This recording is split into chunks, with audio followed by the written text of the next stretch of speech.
Terus kita yang apa IBC 5 kota 2013. Iya. Itu gue belum ngerti Om. Loh, masa? Itu gue belum ngerti. Jadi ada senior gue yang dampingin gue sebenarnya. Padahal 2013 di Bali itu ketika aku jadi barista demo itu kan lu yang nyiapin apa ngecek suhu itu kan Dari udah. YouTube. Jadi ketika lu jadi sales, lu jadi trainer, lu jadi teknisi, 3 pekerjaan ini gajinya 3 kali lipat juga nggak? Enggak lah. Enggak ya, Nggak. pahit ya. Pahit. Lu punya program ini. Bos lu okein. Tapi tim yang terkait kayak sales nggak mau support, Iya. marketing nggak masarin, IT nggak support, nggak ada.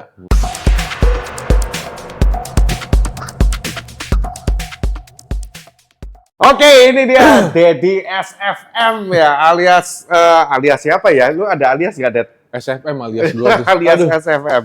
Sempit. So, Dedi ini adalah after sales manager dari Tovin Indonesia. Nah, ini kita juga bahkan kita kenal dulu, Det, itu jauh sebelum lu masuk Tovin. Jauh. Kan? Jauh sebelum itu, ketika lu masih cungkring kayak jangkis. 10 tahun yang lalu. Ya, lu narkoba ya dulu? Enggak sih, miskin. Jadi nggak bisa beli makan. Parah sih. Dan mungkin juga yang orang-orang mungkin teman-teman nggak banyak tahu ya. Sebenarnya kita dulu itu hampir saudaraan ya, Det ya. Lu nyaris jadi abang ipar aku loh waktu itu. Iya. Hampir ya, cuman nggak jadi ya. Iya. Komentarnya yang enak dikit dong. Iya. Jodoh nggak ada yang tahu. Iya, ya, Om, betul. Ya. Terus kabarnya Ratika gimana? Baik. Baik ya. Kalau ketemu titip salam ya. Siap. Tolong dibuka blognya. Oh iya. Dia lagi sibuk pindah maskapai. Oh iya, bukannya udah pindah waktu itu? Belum. Belum. Jadi kita lebih baik bahas adik lu aja ya. Bebas, tergantung pasar lu, market lu yang mana nih. Oke, Dad. Oke, ini kita nggak mau sampai ngobrolin terlalu yang after sales banget nih, tapi justru gue pengen ngulik tentang lu sendiri nih, Dad. Oke. Kan gue tahu lu dulu kan pernah cerita beberapa ke gue nih yang memang lu aslinya dari Medan ya? Medan. Dari Medan, tapi bukan Cina ya? Ya, gue nggak mau dibilang ada keturunan Cina, nggak ada kayak gitu-gitu ya. Jadi lu bukan Cimet ya? Bukan. Lu rasain lah, gue nggak segitunya. Oh gitu. Lu dari Medan ketika lu dulu waktu itu masih susah, sampai lu pernah katanya gadain laptop orang. Oh iya, itu gue cerita ya. Gue lagi nggak sadar tuh pasti. Laptop orang lu gadain, bukan punya lu gadain lagi. Jadi itu gue nolong temen gue. Jadi dia bilang, ini si A butuh bayar kuliah. Gitu kan. Okay. Kita mau bantu, tapi saat itu kan kita sama-sama susah, gitu kan. Terus kita duduk di tempat es kelapa, apa nih yang bisa diolah, gitu. Itu gue masih di Medan. Gue cuma ada 1 laptop, gitu kan. Itu laptop patah lagi, ya kan. Terus gue nggak tahu itu Windows berapa. Laptop siapa? Lemot banget. Laptop abangnya. Okay. Jadi kita mau bantu adiknya. Abangnya sama, satu tongkrongan sama gue, sama susahnya kan. Terus? Cuman ada laptop doang, kayak gitu. Ya udah. Gimana ya caranya kita gade gitu. Nah, jadi itu asal muasal gue bisa berpolitik dan birokrasi, berorganisasi gitu. Okay. Kita cari nih pikir-pikir kayak gimana. Udah kita gade aja ke rentenir. Jadi kalau lu nanya rentenir itu jahat, kita waktu itu lebih jahat sih. Kita nipu rentenir. Jadi kita gade itu laptop. Habis itu kita bikin surat perjanjian. 3 hari nggak kita tebus, laptop jadi milik lo. Kan gaptek ya, zaman dulu laptop tuh barang mewah tuh, ya kan? Ya udah. Jadi dia nggak ngecek itu laptop itu nyala atau nggak ngecek? Nah, laptop itu kan parah banget. Kita udah nyalain tuh setengah jam sebelumnya. Jadi pas kita bawa itu tuh dalam kondisi nyala. Udah kayak gitu. Nah kebetulan tuh rentenir juga anaknya kuliah juga, butuh laptop. Jadi emang dibantu Tuhan juga lah dikit tuh. Nah, terus kan patah. Benar, dibantu Tuhan. Berarti Tuhan itu ada membantu kejahatan juga. Itu nggak kejahatan kan, niatnya kan bukan buat seneng-seneng Om. Niatnya baik. Bantu orang untuk kuliah. Bantu orang, tapi dengan melakukan kejahatan. Kejahatan sedikit lah. Jadi dibantu Tuhan. Oke. Kayak gitu. Gue yang paling ini sih, yang takutnya waktu itu laptopnya udah nyala, pas dibuka nyala. Cuman ini laptop kan patah, nggak mungkin dipegangin terus kan. Nah putar otak, itu tuh gue mulai terbiasa under pressure, ya kan? Gue liat di mana ya? Gue senderin meja yang mepet sama dinding. Laptop. Oke. Jadi kan dia nggak jadi patah kan? Gitu. Udah. Kayak gitu, bikin surat semua pakai materai gue. Akhirnya selamat lah adiknya itu, dan sampai sekarang adiknya ya udah lulus kuliah dan mapan. Terus nasib si rentenir gimana? Ya gue nggak urusin, mungkin anggap aja Tuhan balas dia dari dosa-dosa dia yang sebelumnya lah ya. Oh iya. Karena rentenir kan identiknya jahat. Ya.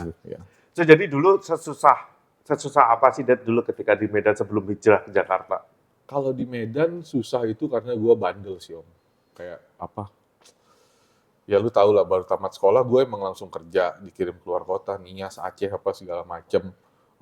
Tapi bukan berarti dari keluarga yang susah, enggak juga lah ya. Pas-pasan lah. Pas-pasan ya. Tapi karena lu bandel, biasa nih kalau masih muda kan juga, wah gue udah nggak mau minta orang tua lagi. Iya. Ya. Kita kebiasaan tuh kalau orang Medan, begitu lu lulus, lu keluar dari rumah. Kayak gitu ya. Jadi gue dari Pangkalan Berandan, gue ngekos di Medan. Oke. Gitu. Jaraknya cuma 2 jam sih. Nah, itu kalau perkara apa nipu rentenir itu sih, ya oke lah ya gue bantu orang. Gue pernah juga sampai kerja di salon. Kerja di salon? Ah. Salon gimana tuh? Beneran salon plus? Enggak, beneran salon. Lu jadi capster gitu? Enggak sampai sepinter itu. Iyalah, orang bukan sepinter itu, orang juga di capsterin nama lu juga mikir-mikir juga kali, Dad. Iya. Iya, gue nggak tahu tuh capster sama yang megang kerimbat itu sama nggak sih? Sama, Nah itu capster. Lu gitu? Gue itu. Cowok-cowok mau lu gini-giniin kepalanya gitu? Kebetulan itu salon kecantikan yang lumayan famous tuh di Medan. Itu tuh II kayak gitu tuh. Cici-cici gitu. Cici-cici. Jadi, Ci, halo, nih ayo kerimbatnya. Hampir gue kayak gitu. Itu memang ngaruh ya, nular ya? Hampir nular, makanya gue disuruh keluar waktu itu. Ya. Nyaris lu ya? Nyaris tuh gue di situ. Itu karena gue nggak bisa bayar kosan, gue nggak bisa makan kayak gitu kan. Setelah gue kerja serabutan segala macam, terus ada link gue yang kayak gitu, punya salon kayak gitu, udah lu coba lah kayak gini-gini. Gue kan jago mijit Om, lu tahu dong. Oh iya. Kadang waktu capek-capek ya. Kadang Gitu. pijit bareng. Enggak deh. Pernah lah kita emang. Oke. Mau diceritain? Ya, perlu. Oke, tapi dari mana awalnya lu mulai belajar teknik jadi teknisi mesin kopi? Kan mesin kopi belum sepopuler itu. Lu belajar teknik itu dari mana? Oke, basicnya itu 2015 gue lulus SMA. Bukan STM? Bukan. Gue bukan STM. Cuman gue dari SMP, kebetulan bokap gue kan kontraktor. Oke. Jadi mulai sipil, furniture, semua tuh gue udah biasain tuh kalau libur sekolah bantuin bokap. Sampai gue tuh SMP kelas 3 tuh gue udah ngambil borongan ngecat rumah. Jadi teknik sipil itu tuh gue udah hatam banget lah sama gue sekolah. Nah pas gue lulus 2015, gue ke Medan, gue langsung ngekos cari kerjaan segala macem. Gue kerja di listrikan, teknisi listrik. Harus kuat waktu itu. Basicnya apa lo kok bisa masuk ke jadi teknisi listrik? Nggak ada sih sebenarnya. Nggak ada basic. Jadi belajar ya jadi waktu kerja di teknisi listrik itu. Jadi gue telepon bokap gue door to door tuh ngasih lamaran kerja gitu kan. Gue door to door ngasih lamaran kerja. Pas gue dipanggil teknisi listrik. Gue telepon bokap gue, ya ini gue besok ada interview nih teknisi listrik apa segala macem. Apa yang perlu gue tauin? Itu ada harus kuat, ada harus lemah. Kalau harus lemah gue susah nih jelasinnya, terlalu detail. Harus kuat. Oke, basically apa nih? Lu ada lampu TL nggak di kos-kosan lu? Ada. Lu bongkar. Dia kasih tahu. TL itu apa? Lampu yang panjang itu loh. Yang masih ada screennya. Neon. Neon ya? Neon itu. Ada, bongkar. Nah, itu yang biru itu 0, yang hitam itu pasa, itu ada screen, itu ada ini gitu. Nah, itu aja lu hafalin gitu. Kebetulan besoknya yang dites lampu neon itu. Oh iya, pas banget ya? Pas. Padahal itu basic banget ya? Basic banget gitu. Terus? Nah, habis itu ya udah 4 tahun itu gue kerja sebagai teknisi listrik kan, serabutan apa segala macam. Kadang karena kan itu kontraktor juga, pas nggak ada kerjaan, gue cuma disuruh standby, gue jadi OB juga. Jadi OB juga? Pernah, gue 2 kali jadi OB. Pas kantor gue itu nggak ada project, gue tetap disuruh stay karena gue sedikit bisa bahasa Inggris, jadi gue disuruh belajar smart home tuh waktu itu. Nah, gue nggak enak kan kayak makan gaji buta. Gue sempat juga jadi OB di sekolah musik. Wis. Ya, kan waktu itu, iya waktu itu dia, lu kenapa jadi OB? Lu technical gini. Ya, lu cuman buka lowongannya OB, sales, sama guru musik. Guru musik. Ya gue cuman bisanya OB gitu kan. Iya. Ya udah gue jadi Sama OB. kayak Dani awal-awal jadi Oh OB. iya. Nah, gue jadi OB kayak gitu. Pas gue ternyata sekolah musik itu malamnya tuh jadi IO, event organizer. Nah, gue tahu technical, gue disuruh handle. Abis itu gue, ya udah gue mulai nyeting lighting, nyeting Ya, sound tapi system. kalau mesin kopi kan beda. Nah, mesin kopi itu gue dapet pas akhirnya gue bandel kan gue di Medan tuh 4 tahun gue nggak punya apa-apa, bahkan gue dulu dikasih Vespa sama bokap gue jual Anjing dikasih Vespa dijual. itu, terus mesin bokap gue tuh Anak durhaka. parah dulu. Parah banget. Mesin bokap gue tuh, mesin potong apa semua kan banyak tuh di Brandan kan. Bokap gue udah pindah ke Jakarta, gue jualin, pokoknya abis lah gue beban keluarga lah gue waktu itu. Wah, menyusahkan keluarga Nah, banget ya. iya, sampai gue tipes di Medan. Gue minum ini mau. Iya, silakan. Ngoceh mulu haus nih, Bang Deddy nih. Iya. Terus Gue tipes di Medan. itu hukuman dari Tuhan kayaknya. Iya. Nah, gue nggak tahu gimana ininya. Ibu kos gue nelpon nyokap gue, besoknya nyokap gue dateng, dia langsung jemput gue. Udah cukup lu main-mainnya. 4 tahun tuh bukan waktu yang singkat. Adik lu banyak yang perlu diperhatiin. Ya apalagi Ratika ya, itu perlu Ya. banget diperhatiin. Aku sih juga mau merhatiin banget. Terus. Ya, adik gue kan 2 cewek tuh. Iya. Gue skip lah, gue dosa lah sama mereka. Gue skip tuh masa-masa muda mereka kayak gitu. Yang harusnya gue jadi abang jagain, jadi dia Iyalah. kenal lu kayak gitu kan. Ya harusnya kan. Harusnya kan sebagai Harusnya abang gue lebih bisa ngejaga ya. Gue juga bisa ngejagain, Dad. Gak cuma lu doang, gue mau banget ngejagain dia. Gitu. Terus? Oke, singkat cerita gue ditarik ke Jakarta, terus gue mau dikuliahin, segala macem gue tolak juga, gue dikuliahin karena gue harus mulai bantu orang tua lah, segala macem. Kehidupan makin susah ternyata di Jakarta pas kita hijrah ke Jakarta. Jadi memang waktu itu lu sekeluarga memang pindah ke Jakarta akhirnya. Akhirnya pindah ke Jakarta. Bokap iniin bisnis yang lain lagi. Nah, gue door to door lagi di Jakarta, Om. Door to door apa tuh? Ngelamar kerja. Oh, lu ngelamar. Gue ke Cempaka Putih, gue ke Tangerang, kemana-mana tuh gue door to door. Akhirnya gue dipanggil nggak apa-apa nyebut merek ya. Nggak apa-apa. Trans Coffee Bean. Oh, di Coffee Bean dulu. Jadi sebelum di R, lu di Coffee Bean dulu. Iya. Oh. Sebelum di R. Jadi apa di Coffee Bean? Maintenance. Oh, jadi Coffee Bean waktu itu dia punya tim divisi maintenance Ada, sendiri ya? Ada. Oh. Mereka ada divisi kayak gitu. Gue gabung di situ setahun. Gue follow up semua unit juga dari mulai. Oh, jadi lu belajar maintenance mesin kopi, Ya. chiller, gitu-gitu ya. Chiller semua sipil. Nah, pas gue condong ke sipil, gue pengen dibikinin tim kan. Cuman ya itu tadi gue bilang Jakarta keras kan. Akhirnya gue harus cabut dari Coffee Bean tadi. Ada senior gue yang nawarin ke R tadi. Lu mau pintar katanya, tapi jangan lihat duit ya. Oh iyalah, gue bilang mau kayak gini. Ya udah tuh gue pindah. Akhirnya lu masuk ke perusahaan R itu lu lebih mendalamin tentang teknisi mesin kopi itu ya. Iya. Di situ pahit juga tuh gue. Motor yang tadinya udah gue cicil setahun tuh. Jadi di perusahaan R pahit. Parah. Awal-awal ya. Oke. Ini jangan dipotong nih. Ini harus ada cerita lengkap nih. Buat konfirmasi ya. Soalnya nggak banyak yang perusahaan inisialnya R. Terus. Nah, jadi akhirnya motor gua Supra X itu ini ya, 125 itu tuh mewah tuh dulu.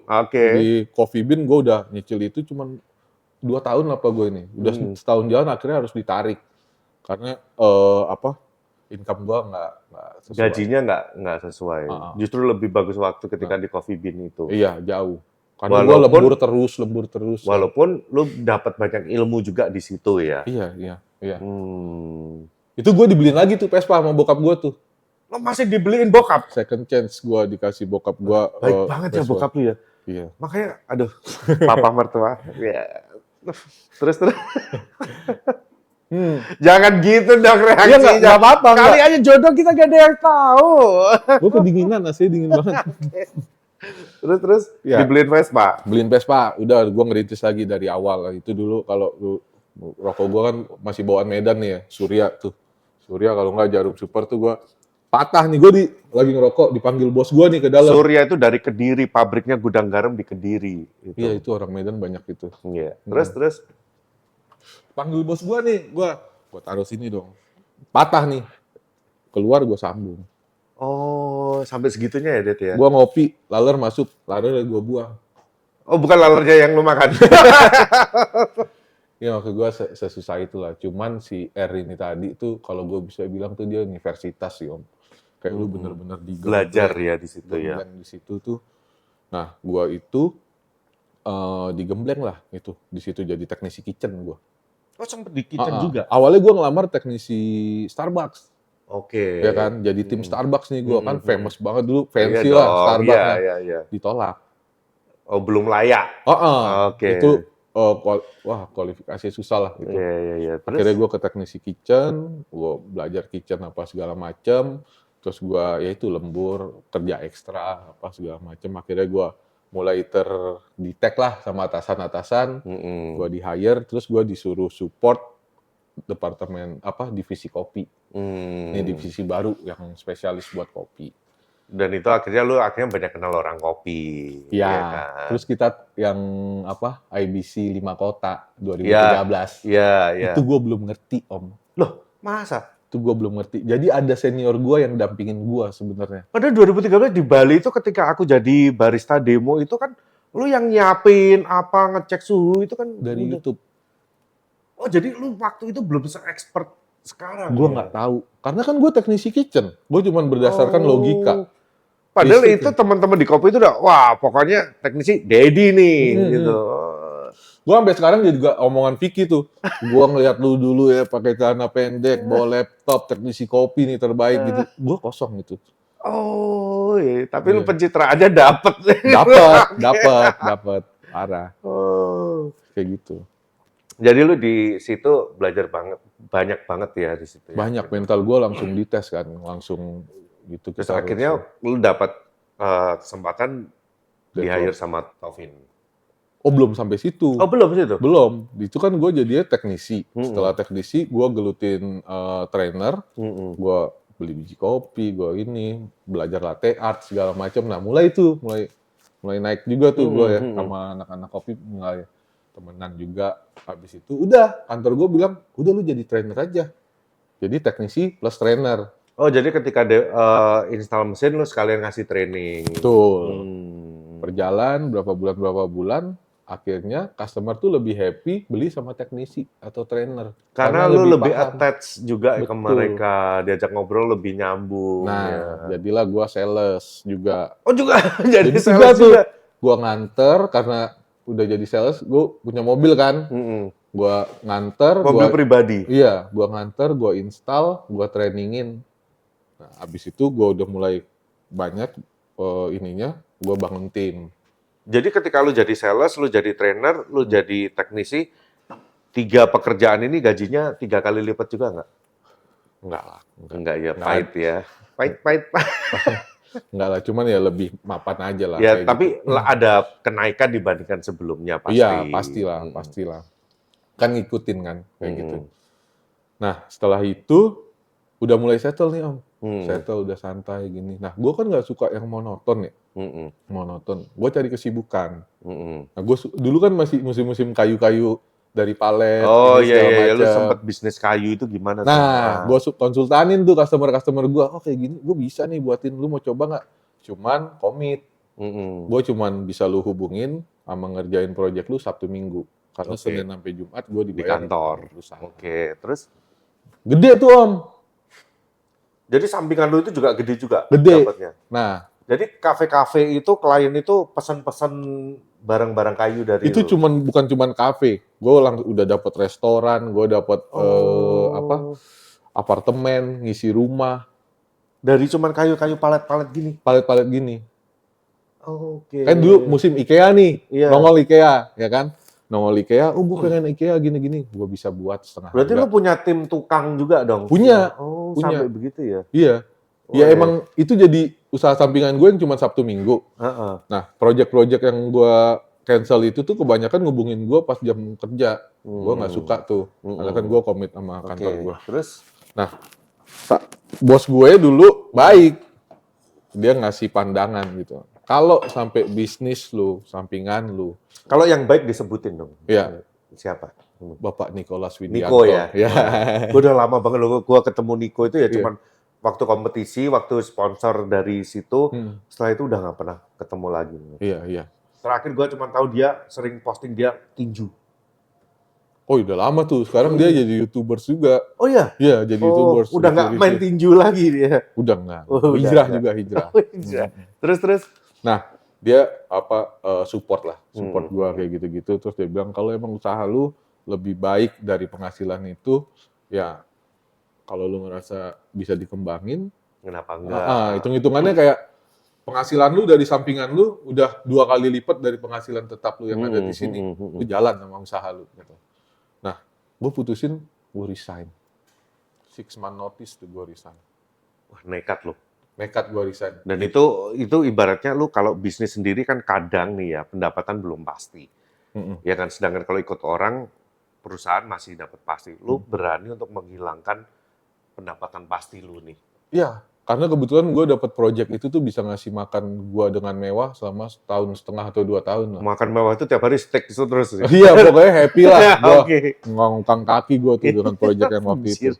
Cuman ternyata bisnis nggak segampang itu. Gitu. Jadi banyak pressure dari keluarga, kedua belah pihak. Mertua gua, orang tua gua, teman-teman. Oh ya, jodoh juga ketemunya di perusahaan R itu ya? Iya, perusahaan R itu juga. Halo Mbak Depi. Iya. Gue jadi flashback ya. Woi, flashback pertama ketemuan pacaran di kantor. Itu nggak. Lu pernah mesum di kantor ya dulu? Enggak ya? Oh, oke. Terus. Apa namanya? Sampai mana tadi kita? Itu kayu itu tadi. Oh ya, si kayu tadi. Nggak bagus lama-lama. Nggak. Ininya. Akhirnya gue resign. Itu gue pressure-nya karena bini gue itu pas gue non-aktif di perusahaan R itu pas hamil 8 bulan. Oh, si Dritan. Oke, hamil Dritan. Jadi bini lu lagi hamil, bentar lagi lebaran. Lu resign sebelum bulan puasa, dengan kondisi bini lu hamil, otak lu di mana? Iya. Gitu kan. THR juga nggak dapat. THR nggak dapat, apa segala macem. Kenapa lu? Ya karena gue pede banget nih. Pede banget dengan usaha gue itu kan. Gue udah jalan nih, gue aman semuanya, passion gue nih di sini. Ternyata kan passion aja, skill juga nggak cukup buat bisnis kan. Iya betul. Macem. Ya udah tuh, akhirnya dengan pressure itu tiap hari, tiap malam, tiap kumpul keluarga, tiba-tiba gue berdoa lah. Ya. Kan kadang orang bejat kayak kita tuh kan kalau udah mentok kan akhirnya ke atas juga kan ya. Sholat deh. Sholat gue. Akhirnya setelah sekian lama lu sholat ya? Sholat gue, doa, gue ngaji juga, gue minta petunjuk lah. Karena kan ini gue udah mau jadi bapak kan waktu itu kan. Oke, terus? Akhirnya gue doa, itu 3 hari doang om. Tiba-tiba gue dapat Facebook Messenger itu kan, dari Bapak Tony Arifin. Wih, lewat Facebook? Facebook. Gue belum pernah punya kontakan, belum pernah tegur sapa apa segala macam. Tiba-tiba gue. Itu setelah berapa bulan resign? 3 ya. 3 bulan ya. Jadi si bos berarti udah denger nih ya berarti. Gue baru posting setelah bulan ketiga. Oh. Jadi setelah bulan ketiga lu posting, terus si bos langsung message ya. Mungkin dia ini kan. Di R ya katanya. Oh iya enggak Pak, gue bilang kayak gitu kan. Terus dia ngopi-ngopi yuk. Oh ya udah. Gue di-invite di Tovin, ya udah gue ngobrol, ini ngopi segala macam, dijelasin ini. Dijelasin dia perlu apa, lagi butuh apa. Iya, gue lagi butuh posisi ini. Nah, gue dengan PD-nya gue bilang, gue mau jadi after sales service manager. Loh, kenapa? Ini nggak apa-apa ya? Iya, nggak apa-apa. Gue bilang, gue ngerasa gue pede lah di situ. Emang bidang gue dan gue rasa juga lu butuh. Gue bilang kayak gitu. Oh oke. Nah karena gue mutusin dan milih di situ dan bos merasa oke, ya gue kasih tahu lah program kerja gue gini. Iya, Akhirnya betul. kita matching semuanya, gue dikenalin segala macam, dah gue running lah di Tovin. Nah, tapi karena memang zaman dulu ya, bahkan mungkin sampai zaman sekarang nih menurut aku nih, after sales itu kayak oleh beberapa company itu nggak terlalu diperhatikan. Betul. Kayak let's say zaman dulu, let's say kita ngomongin Tovin dulu deh. Tovin sebelum ada lu, itu after sales-nya itu aduh berantakannya luar biasa. Itu boleh diomongin di sini. Aku sih nggak apa-apa. Aku sih karena aku juga customer Tovin juga ya, dan aku juga menurut aku sampai hari ini juga masih part of the family ya. Jadi karena memang zaman dulu itu memang separah itu gitu. Jadi nggak usah ngomongin Tovin, ngomongin yang lain menurut aku juga kita beli mesin, apalagi terutama kayak aku nih yang di daerah. Setelah beli mesin kita bingung banget nih kalau ada trouble ada apa larinya kemana.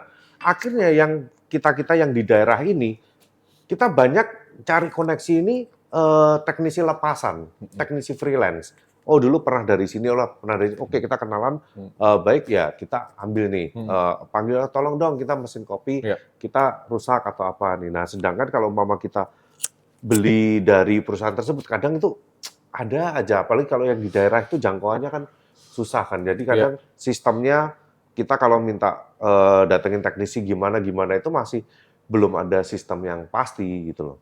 Nah, jadi ketika lu melihat problematika seperti itu, lu waktu itu solusi apa yang lu tawarin? Solusinya? Solusi kayak gitu standarisasi nasional.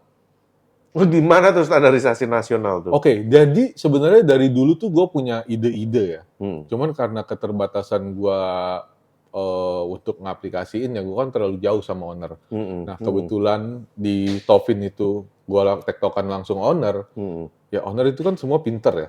Kalau dulu dengan ngajuin program kerja, make sense, ini segala macem, di approve, ya pasti ada timbal baliknya kan.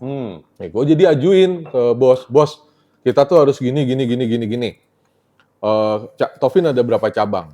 Oke, semuanya punya teknisi apa enggak? Certified enggak? Oh, certified apa nih? Dari prinsipalnya? Dari prinsipalnya. Oh, oke. Kita pertama sertifikasi dulu internal. Basic kan. Basic internal, kelistrikan ini segala macam udah. Udah selesai sertifikasi itu, sertifikasi internasional. Langsung dari prinsipalnya. Segala macam. Nah, ini kadang-kadang tuh ya itu yang lu bilang, teknisi itu nggak terlalu penting sih zaman dulu kayak gitu ya. Karena mereka nggak dikasih nggak dikasih ruang buat show off, improve ya, naik, menunjukkan, ini nggak didengar kayak gitu. Jadi zaman dulu kan ya teknisi itu cuma mesin rusak, benerin dong. Ya, udah gitu beban aja. Perusahaan, ya kan. Tapi kan sebenarnya kalau diolah dengan bagus, di-lead dengan bagus itu ya akan jadi bagus juga. Jadi standarisasi itu dimulai dari sertifikasi internal, internasional, habis itu kita ngebangun infrastruktur. Infrastruktur itu ya gue nggak mau tahu, pokoknya setiap cabang Tovin ada workshop teknisi, ada gudang spare part dengan buffer stock ini, segala macam. Nah, makin kesininya kita pandemik, digitalisasi juga udah mulai maret, kita bangun aplikasi. Gitu. Jadi pas Tovin sempat break tuh, yang di masa pandemik itu ya, kayak 2-3 bulan break kayak gitu tuh. Ya aku lagi di situ kan juga. Iya. Itu kan kita nggak tinggal diem, lu tahu kan, grup kita ramenya kayak gimana kan. Semua orang pandemi pada mati suri, bingung mau ngapain, kita justru malah lagi sibuk-sibuknya waktu itu ya kan. Makin intens sama bos, makin ini, apa yang bisa dilakuin, segala macam, pikirin gimana nasib bawahan, staff-staff itu, lebih kayak gitu. Nah itu, kita bangun aplikasi, kita sharing sama prinsipal, kita pelajarin semuanya, akhirnya semua terconnected, semua bagus, running smooth. Iya, jadi kalau aku sendiri sebagai klien nih, kadang kalau udah mesin rusak nih, kita itu nggak peduli biaya, kadang itu. Kita butuhnya ini cepet beres nih. Nah, sedangkan lu setelah develop sistem yang baru sekarang ini, menurut aku itu sangat gampang banget.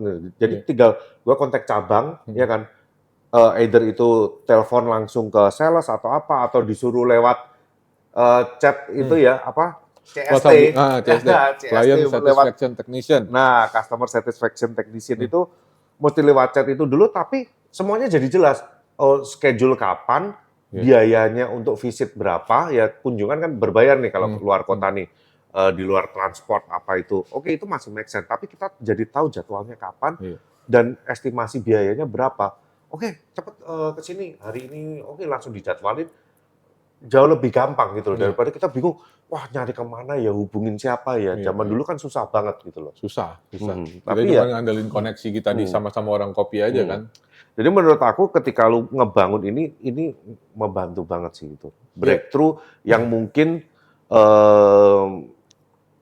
aku nggak tahu ya, bukannya kita membandingkan dengan company yang lain ya, tapi company yang lain menurut aku belum kelihatan sampai terobosannya sampai sejauh ini. Selain Taufin. Nah itu Om, itu tadi tuh apa ya namanya? After sales service Taufin itu sampai sebagus lah bisa gue bilang ya, sama sebesar ini tuh bukan karena leadernya gue, ini bukan. Kerja sama tim. Di situ ada tim IT, ada tim marketing, ada tim sales yang support. Kalau lu punya program ini, bos lu okein. Tapi tim yang terkait kayak sales nggak mau support, marketing nggak masarin, IT nggak support, nggak ada. Itu semua kan. Nah itu semua kan tergantung atasannya. Jadi kalau oke karena bos Tony sih. Ya gue bukan ngejilat ya bos, cuman maksud gue ngejilat juga nggak apa-apa, dia bos kok. Iya sih. Nggak, maksud gue apa yang diperlakukan oleh atasan gue perlakukan ke bawahan gue. Ya, karena gue nyaman, gue jadi jujur, jadi ini semua kan karena perlakuan bos gue kayak gitu. Iya, jadi yang aku lihat itu juga dari si bos sendiri kan juga dia support program lu itu loh. Yang penting itu kan dia oke dulu nih. Ketika lu punya program yang menurut dia make sense. Cuman kan banyak juga yang mungkin yang konvensional banget ya, yang lihat emang program begini justru malah buang duit atau ngabisin duit. Impact-nya nggak kayak sales kan, beda banget sama sales ya. Dan mereka akhirnya nggak terlalu support gitu. Tapi kan ini kan disupport banget loh. Itu yang gue suka dari Taufin. Gue yang suka dari bos Tony Arifin ya. Dia itu tidak pernah mentahin ide lo. Kalau dia belum pernah ngelakuin. Jadi awal gue masuk Taufin, gue lihat itu. Ada majalah, ada mesin kapsul, ada ini, ada itu. Banyak hal yang udah dilakukan Taufin jauh-jauh. Sebelum gue kan masuk 2000. Iya, mesin kapsul aja udah dari tahun berapa? Kan? 2017 gue masuk, dia kan udah 10 tahun ya, dari 2007 kan. 2007 dia. Banyak hal yang udah dia lakuin di situ. Jadi pas gue ngajuin sesuatu, nggak semuanya dia approve juga. Tapi selalu ngasih alasan. Gue udah pernah lo gini, menurut gue nggak ini. Tapi kalau lo mau jalanin, coba jalanin. Mungkin momennya saat ini. Iya, betul. Itu, makanya gue bilang. Gue juga dulu itu juga ngerasain, jadi ketika hal yang belum pernah dilakuin, gue disuruh coba dulu. Kalau memang nggak ada hasilnya, udah lu stop. Gitu, ganti lagi yang lain. Nah, gitu. Geraknya juga cepet kan. Cepet banget, Dad. Meeting seminggu sekali. Dulu tiap hari Senin aja udah, aduh apa lagi nih. Sekarang udah 2 bulan sekali, sekarang udah 2 minggu sekali. Terus enak banget. Jadi sebulan sekali sama pas kita punya ide. Salah satu dari manajer, head departemen punya ide, atau bos lagi ada ide apa, baru kita ngumpul sekarang. Nggak kayak dulu lagi. Tapi berarti itu juga ini ya, mungkin impact dari waktu itu kita intens tiap minggu kita meeting, ketemu. Akhirnya kan jadi jalan terus nih, otak nih, kita mau ngapain lagi, walaupun stres ya, tapi ya at the end, akhirnya 2 minggu sekali, jadi sebulan sekali, jadi lebih enak dong sekarang. Ya itu makanya gue bilang. Jadi lu tiap hari minggu udah gak stres lagi. Itu kan kita kan waktu pas lagi stres, pas lagi santai kan biasa kita suka masukin ini dikit kan ke bos ya, bos harus seminggu sekali nih gitu kan. Kayak, cuman kan akhirnya bos punya alasan kan, kayak push to the limit kayak gitu. Betul. Akhirnya kita terbiasa dengan flow yang kayak gitu dan kita lebih produktif. Dulu ya kalau hari Minggu ya kita ketemu tuh, lu udah bikin belum? Gua belum bikin apa-apa nih. Anjir. Tapi sekarang jauh udah, jadi program lu ini udah lebih lancar nih, udah smooth nih. Lebih lancar lagi. Dan Gue juga lihat dengan udah tim-timnya ini udah oke-oke semua ya. tangan Ini. dong. Wey. Ada. Tim after sales ini ya, yang solid nih ya, yang di kompetisi selalu ready ya kan. Kalau buat ganti grinder. Ngomongin grinder, Dad, yang kemarin yang MY ini. Isu kemarin kan di kompetisi kan, wah, gue dengernya juga kesel sih. Jadi di barista, terutama kan kompetisi yang barista yang pakai grinder MY ini. Ini grinder baru, dipakai ngejam, kayak begitu kan. Masa sih ngejam? Nah, itu gimana sih? Emang ngejam grindernya? Iya ngejam karena kehalusan sih Om. Problemnya cuma gara-gara Kehalusan. Jadi which is semua grinder kalau kehalusan pasti ngejam. Ngejam. Nah, cuman di Mitos ini kan ada fitur baru.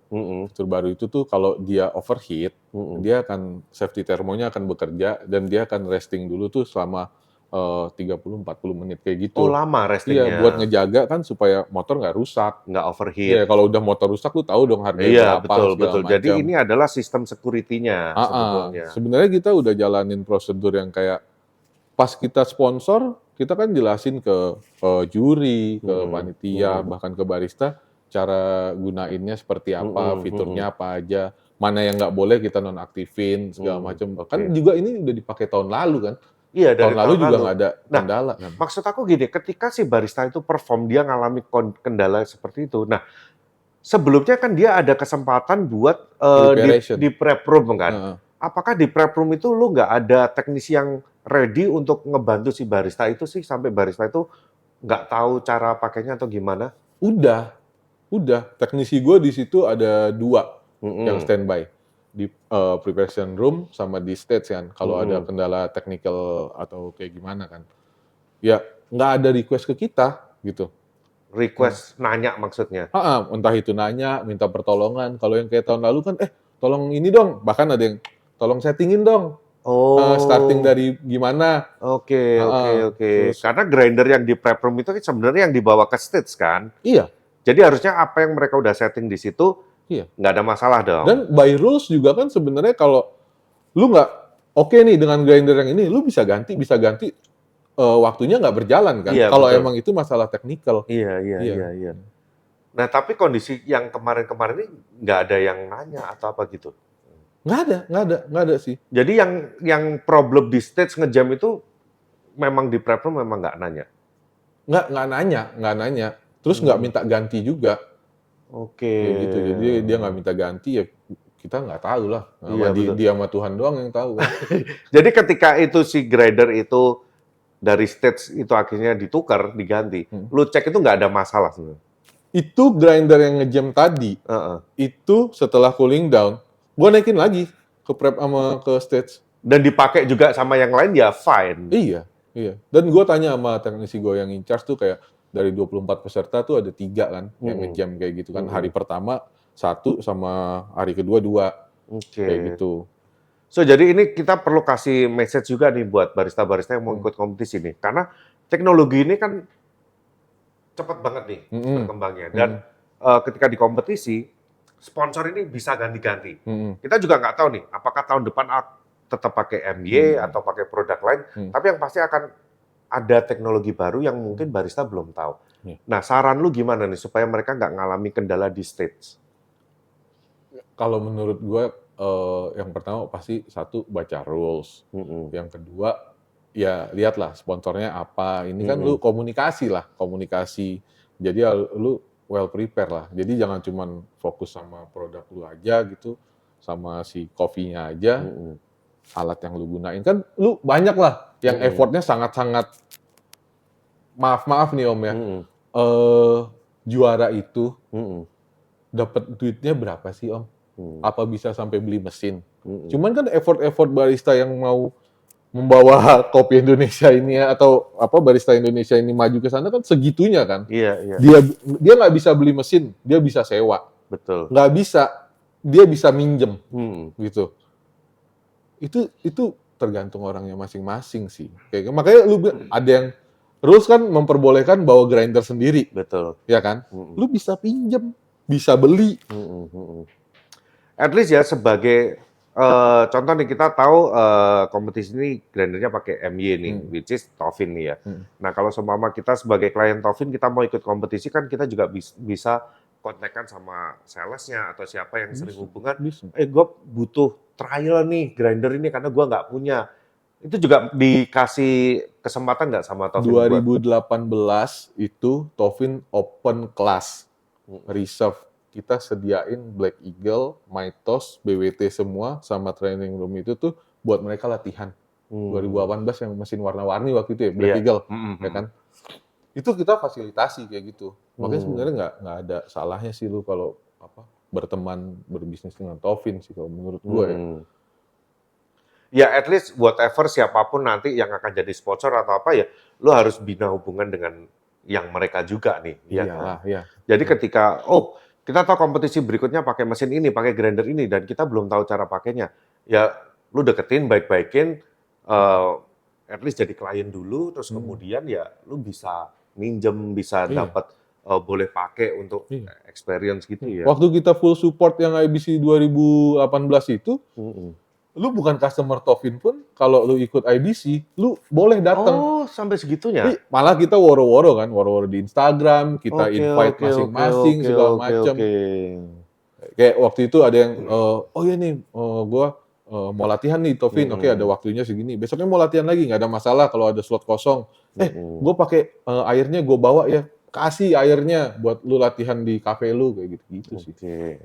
Ya kalau orang-orang yang tidak mau memanfaatkan itu, ya udah itu urusan mereka sendiri. Ya kan jangan menyalahkan karena kita udah kasih fasilitas. Tapi kalau kalian mungkin ada yang mungkin ngerasa malas sama Tovin ya udah ya. At your own risk ya lu silahkan cari sendiri. Yang penting kita udah ngasih dulu ya gitu ya.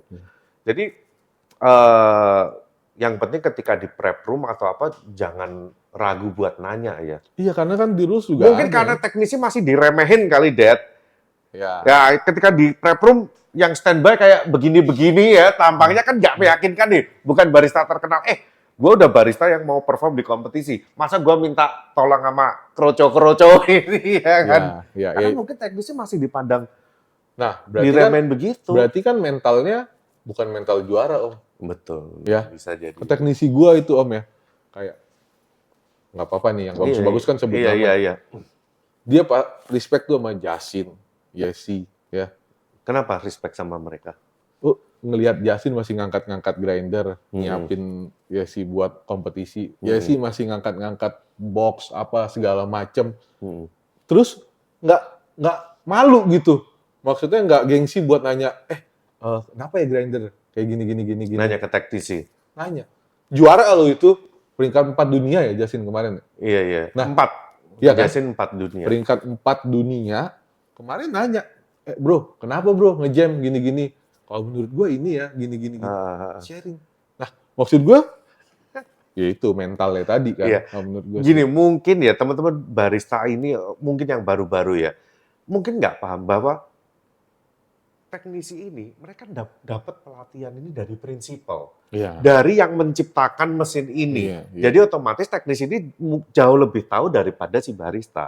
Makanya kayak champion-champion ini, mereka kan paham hal itu. Jadi mereka ketika ada kendala atau apa, nanyanya ke teknisi. Karena teknisi paham banget ngulik-ngulik ini. Mungkin dia teknisi mungkin nggak sejago nyari pull shot yang best shot kayak si barista. Tapi secara teknis, kan ini problemnya teknis. Itu kan. Iya, betul.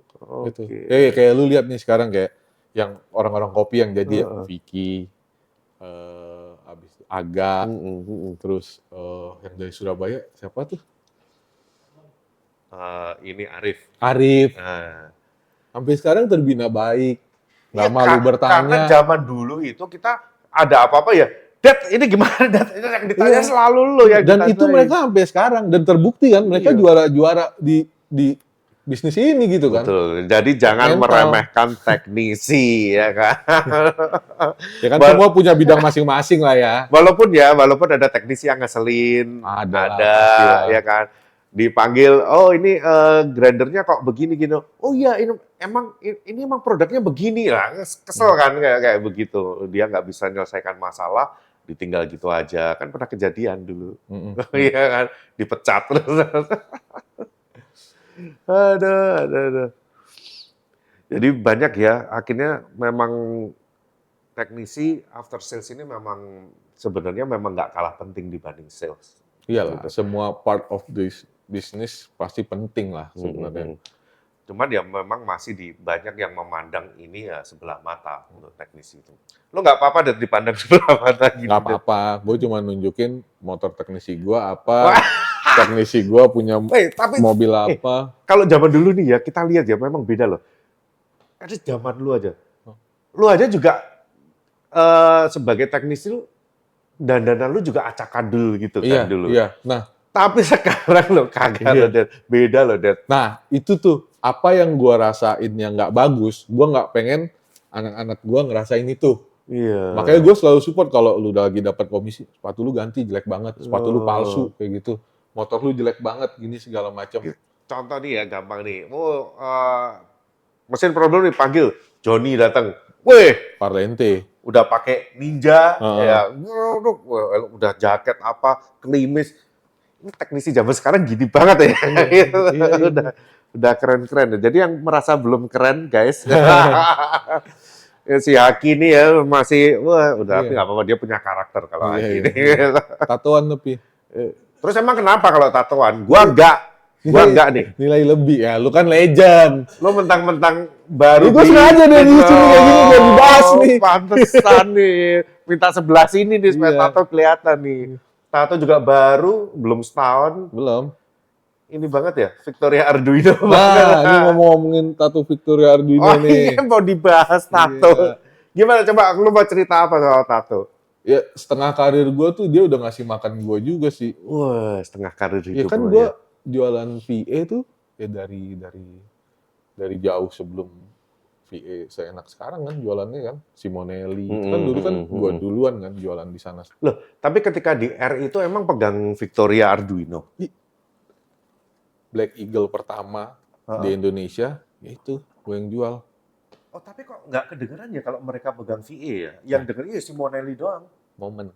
Oh. Dulu gue inget banget tuh penjualannya itu tuh Victoria Arduino, habis itu Venus sama Venus itu apa? Athena Leva. Venus yang tower itu.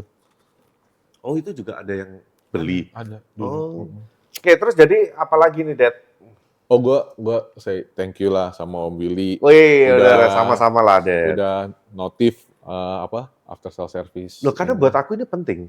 Buat aku jadi bukan karena Tovin ya, tapi karena menurutku after sales ini banyak dilupakan.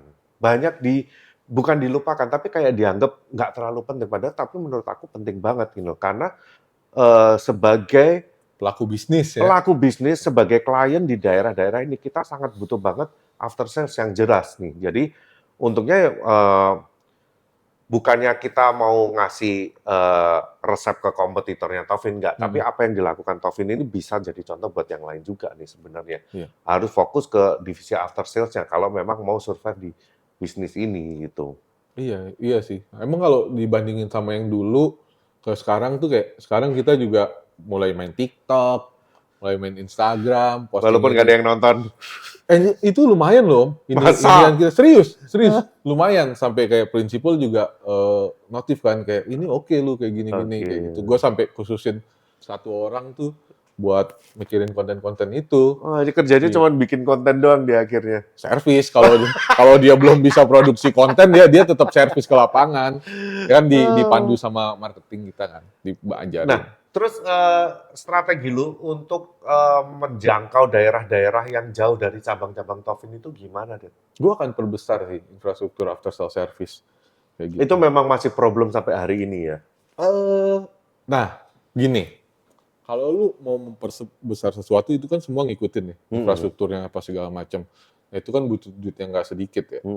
Nah, lu harus mikir lebih pintar lagi, manfaatin si digitalisasi ini. Oke. Nah, jadi nanti ke depannya kemungkinan besar akan ada titik-titik servis. Oke. Yang nggak dihantui sama harus punya showroom ini. Kalau sekarang kan lu punya 18 titik Tovin, sales, trainer, stok Semuanya mesin, ada di situ. Semua ada di situ. Nah, padahal itu biasanya cuma di kota besarnya. Ya, Contoh, let's say Surabaya ada nih. ya. Tapi ketika klien ini di Banyuwangi, ini gimana nih nasibnya? Nah, itu kan, itu gimana? Itu gue udah ada pilot project juga di Jawa Barat. Okay. Jadi Jawa Barat itu nggak cuma ngomongin Bandung. Kita udah bikin kayak cabang servis, tapi tetap cabang servis yang sekarang tuh lumayan makan budget karena tetap diiringin sama showroom, tetap diiringin sama trainer, sales dan segala macem. Nah, rencananya kayak gue mungkin bisa buka di Malang atau gue bisa buka di Padang, apa yang segala macam itu tuh cuman servis. Oke. Nah, cuman gue manfaati dari sisi digital dulu. Gue bangun dulu apps ini dengan baik, e-commerce-nya dengan baik. Habis itu gue punya dana buat ngembangin ke situ.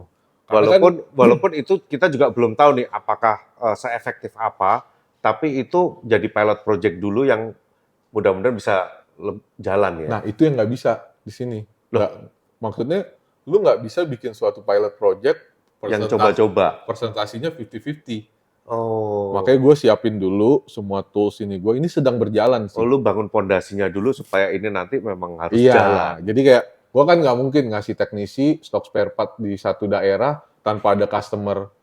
Oke, benar. Ya kan, kalau gue udah punya kayak sekarang kan kita key account kita kan lumayan di beberapa cabang kalau gue lihat ya. At least yang key account dulu lah ya. Iya. At least key account dulu ini tercover dulu nih baru yang lain-lainnya. Udah gue bisa taruh titik service di situ. Oke. Wah, luar biasa terobosan-terobosan dari Bapak Dedi SFM. SFM apa sih, Get? Lu jelasin deh. Gue dari dulu nggak hafal-hafal deh. Iya, nama gua. Iya, apa? Dedi Safias Fahbi Mahdikar. Itu tuh ya biasa orang dulu ya. Ngambil nenek kakek yang kanan, yang kiri, nama ibu. Nama 4 orang jadiin 1. Ya kan? Dulu pas ujian kan capek tuh gua ya. Jadi SFM. Untung Tika nggak panjang-panjang banget ya namanya. Iya. Masih aja. Ya namanya juga usaha, sekali aja jodoh. Jodoh nggak ada yang tahu ya Om. Iyalah. Jadi Abang Ipan juga aku nggak keberatan. Manggil Bang. Oke, Dad, apa lagi nih yang mau disampaikan nih ke audiens nih tentang after sales atau mungkin ketika di kompetisi apa yang perlu dikomunikasikan atau whatever lah. Kamu mau ada apa yang mau disampaikan? Kalau dari sisi gua sih ya dari sisi gue sih lebih gimana ya? Kalau yang kompetisi tadi yang gue bilang kayak lu harus rulesnya dibaca, habis itu ya namanya lu yang berkompetisi kan lu yang butuh ya. Kan? Jangan ragu buat nanya. Jangan ragu buat tanya, minta support segala macam. Terus kalau dari sisi after sales service ya apa nih? Sih. Bingung kalau suruh ngomong sendiri. Iya, susah gue kan dari dulu sukanya di interview aja. Sukanya ditanya iya, ya. Ditanya aja. Oke lah, ya itu tadi udah banyak banget ya yang kita bahas ya, Det ya. Jadi mudah-mudahan apa yang kita diskusikan hari ini, kita bahas hari ini bisa bermanfaat banget nih buat teman-teman nih. Walaupun nih, gue sih nggak yakin ini viewernya bakal gede ya, karena topik-topik after sales, marketing ini bukan topik yang populer di kalangan barista. Cuman sebagai business owner, gue juga ngalamin kendala-kendala apa ini yang gue pengen sharing aja supaya bisa ngebantu juga teman-teman cafe owner yang lain. Ya gue sih sebenarnya tujuannya bukan viewers ya Om. Ini dengan lu notif kita ada nih, after sales ini ada, gue udah happy, apalagi lu kan legend ya. Legend. Buat di bisnis ini kan lu legend lah. Jangan dong, kalau legend udah mati biasanya. Belum lah. Iya, masih living legend. Iya, kita happy lah, maksudnya kayak ya kemarin kita main TikTok, main Instagram, sekarang diundang podcast lu. Ya jujur aja kita belakangan ini emang nonton tuh podcast lu. Ya dibanding dulu lu nge-review malam Jumat, ya kan? Ya walaupun gue tetap nonton, cerita horor lu. Yang itu tuh gue tetap tonton sih, emang agak creepy juga. Nah, tapi sekarang kita tontonin sih kayak, makanya kita suatu kebanggaan lah Om, thank you banget. Tapi aku juga thank you banget hari ini ya kita podcast di kantornya Tovin After Sales ini dan di settingnya kayak begini. So thank you buat teman-teman After Sales yang udah, gue sampai masuk.